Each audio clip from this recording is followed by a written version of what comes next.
कहानी लेखन। कहानी लिखना एक कला है। निरंतर अभ्यास से यह कला आती है। कहानी लिखते समय निम्न बातों को ध्यान में रखना चाहिए। कहानी की भाषा सरल एवं रोचक होनी चाहिए। कहानी के वाक्य छोटे छोटे एवं एक दूसरे से जुड़े होने चाहिए। कहानी का मेल रोचक एवं प्रभावशाली होना चाहिए। कहानी के अंत में उससे मिली सीख या शिक्षा भी लिखनी चाहिए। एक साहसी रूपा। पाठशाला में एक नई लड़की ने प्रवेश लिया। उसका नाम था रूपा। वह बहुत सुंदर थी, कुछ घमंडी भी थी। एक दिन पिकनिक का कार्यक्रम बना। रूपा सबसे पहले स्कूल पहुंच गई। पिकनिक का जो स्थान चुना गया था वह एक झील के किनारे था। सभी लड़कियां वहां पहुंच गई। चारों ओर ठहाके गूंजने लगे। रूपा आज भी अकेली अकेली घूम रही थी। अन्य लड़कियां उससे बच रही थी।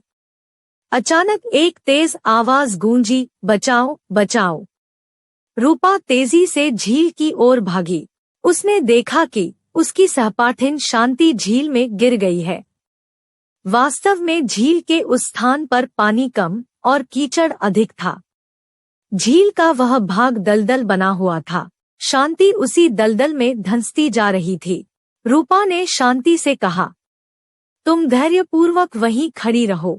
रूपा ने एक क्षण कुछ सोचा और थैले में से फल काटने का चाकू निकालकर पास की लता को जल्दी जल्दी काटने लगी। जैसे ही लता कटी, उसने उसे जोर से शांति की ओर फेंक दिया और चिल्लाई, इसे पकड़ लो शांति, दोनों हाथों से कसकर पकड़ लो। शांति ने लता पकड़ ली और हाथ पैर मारने लगी। रूपा लता को अपनी ओर खींचने लगी। उसके हाथ कई जगह से कट गए थे, कुर्ता भी फट गया था। उसने हिम्मत नहीं हारी। शांति अभी भी चिल्ला रही थी, बचाओ बचाओ। अन्य लोग भी वहां आ गए। अब तक रूपा बुरी तरह थक चुकी थी, पर वह अभी भी लता को खींचे जा रही थी। उसी समय अध्यापिका और चौकीदार आ गए। उन्होंने मिलकर खींचा और शांति बाहर आ गई। अब रूपा बेहोश हो गई। उसके मुंह पर पानी के छींटे मारे तो वह होश में आई।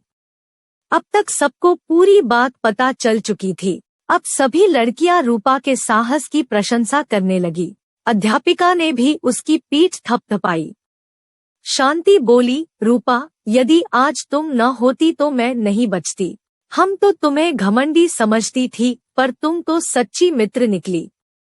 रूपा ने शर्माते हुए कहा, नहीं, ऐसा नहीं है। मुझे किसी से बात करने में संकोच होता है। सभी लड़कियां बोल उठीं, अब हम तुम्हें घमंडी नहीं शर्मीला कहा करेंगी।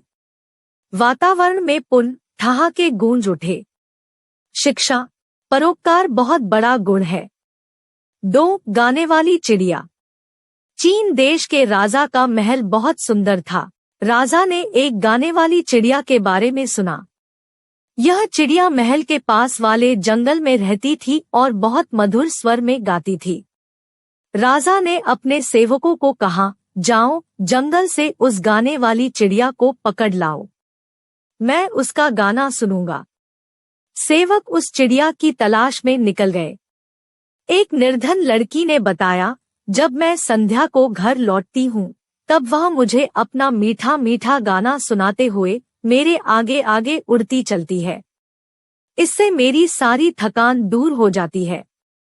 जंगल में पहुंचकर लड़की ने चिड़िया से कहा, मेरी सुंदर चिड़िया, हमारे राजा तुम्हारा मधुर संगीत सुनना चाहते हैं।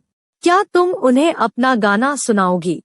चिड़िया ने उत्तर दिया, वैसे तो मेरा संगीत इस हरे भरे जंगल में ही अच्छा लगता है, फिर भी मैं तुम्हारे राजा के लिए गाना अवश्य गाऊंगी।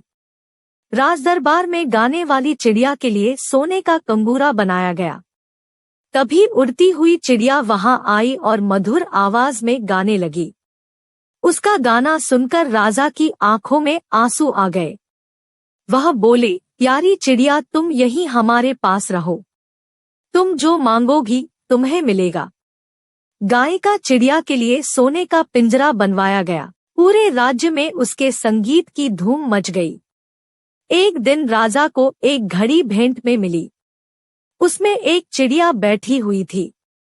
घड़ी को चाबी देने पर वह सचमुच की चिड़िया की तरह गाती थी। उसमें बार बार चाबी भरी जाती और वह घड़ी की चिड़िया मधुर गाना शुरू कर देती। असली चिड़िया चुपचाप जंगल में उड़ गई।